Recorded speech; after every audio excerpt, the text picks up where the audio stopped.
Olá, você está no canal Chave e Fechadura, do professor e farmacêutico Leandro Giorgetti. Bom, esse resumo explicativo foi preparado especialmente para o pessoal da graduação em farmácia que quer dar aquela complementada nos estudos da sala de aula.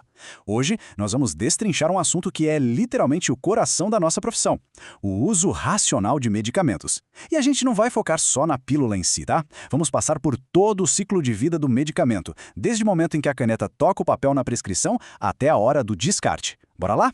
Para a gente começar a entender o tamanho do desafio que temos pela frente, dá uma olhada nesse número: 50% a 60%. É isso mesmo, mais da metade da população brasileira pratica a automedicação. Isso não é só uma estatística curiosa, é um problema gravíssimo de saúde pública. Para você ter uma ideia, esse uso inadequado gera um custo de mais ou menos R$ 2 bilhões por ano para o SUS, só com atendimentos de pessoas intoxicadas. É exatamente aí que a nossa atuação farmacêutica se torna absolutamente crucial. E aqui está o nosso roteiro, dividido em 5 blocos práticos. Vamos passar pelos fundamentos e cenário geral, ver os riscos da automedicação, entender a regulação das propagandas, falar de segurança no manuseio e fechar com o descarte correto. Então vamos direto ao ponto com o nosso primeiro tópico: fundamentos e cenário geral, construindo a base teórica do uso racional. Olha só que interessante. Essa é a definição clássica da Organização Mundial da Saúde, criada lá em 1985, e ela continua sendo a nossa regra de ouro hoje.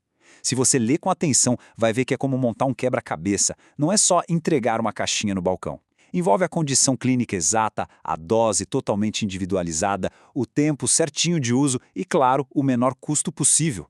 O farmacêutico é, por natureza, o grande guardião de tudo isso na prática.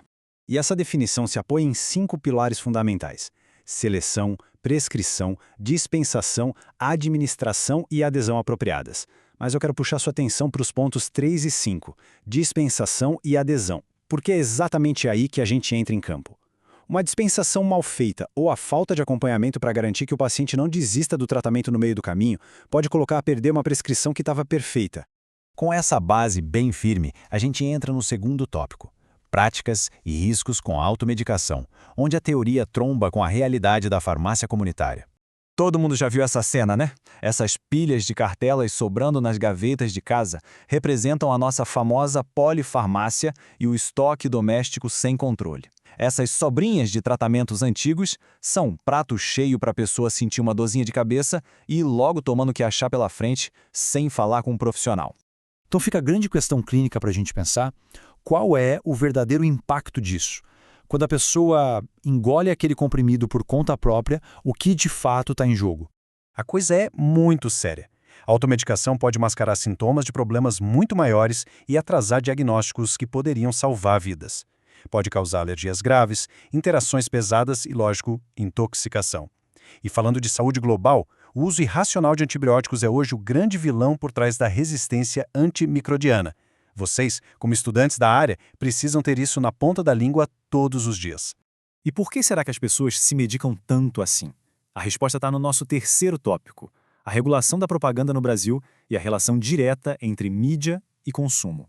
Pessoal, esse dado da Anvisa é de cair o queixo: 90%. 9 em cada 10 comerciais de medicamentos monitorados têm algum tipo de irregularidade.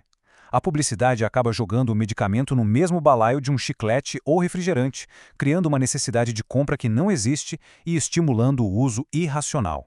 É por isso que as regras existem e precisam ser cumpridas. Aqui a gente compara certinho. Do lado esquerdo estão os medicamentos que nunca, em hipótese alguma, podem aparecer em propaganda para o público leigo: antibióticos, antivirais, corticoides e imunossupressores. O risco é alto demais. Já do lado direito, temos os MIPs, os medicamentos isentos de prescrição que podem ser anunciados desde que não causem dependência. Saber separar essas duas caixinhas é fundamental para a gente orientar nossos pacientes. Agora a gente veste o jaleco para valer no tópico 4, segurança e técnica no manuseio de medicamentos. Quando a gente atende idosos, o sinal de alerta tem que estar piscando. A gente precisa dominar os critérios de Beers da Sociedade Americana de Geriatria de 2019. Eles mostram o que é bomba para essa população. Por exemplo, certos antidepressivos aumentam muito o risco de queda. Anti-inflamatórios não esteroides, os AINES, devem passar longe de idosos com insuficiência cardíaca.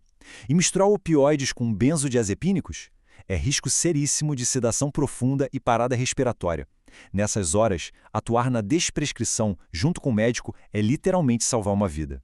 E tem mais, a segurança vai para a casa do paciente. Olha as orientações práticas.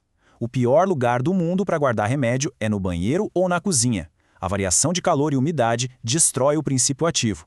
Medicamento de geladeira? Vai lá no fundo, na parte interna, e nunca na porta que fica mudando de temperatura toda vez que abre. E claro, sempre na caixa original com a bula e bem longe das crianças e dos pets. Finalmente, o último estágio do ciclo, nosso tópico 5, o descarte de medicamentos e o estrago que isso pode causar no meio ambiente. Jogar remédio no lixo comum causa uma ecotoxicidade brutal. Esses resíduos vão para o esgoto e contaminam nossos aquíferos.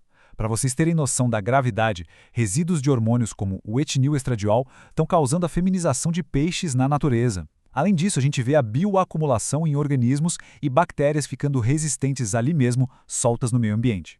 Então, como a gente conserta isso? Lixo da cozinha, pia e vaso sanitário estão fora de cogitação. Além de poluir a água, você põe os trabalhadores da limpeza em risco. O jeito certo é levar nos pontos de coleta das farmácias.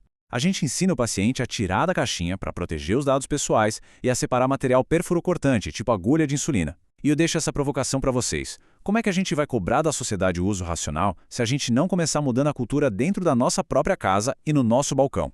É isso, pessoal. Agradecemos por você assistir esse vídeo.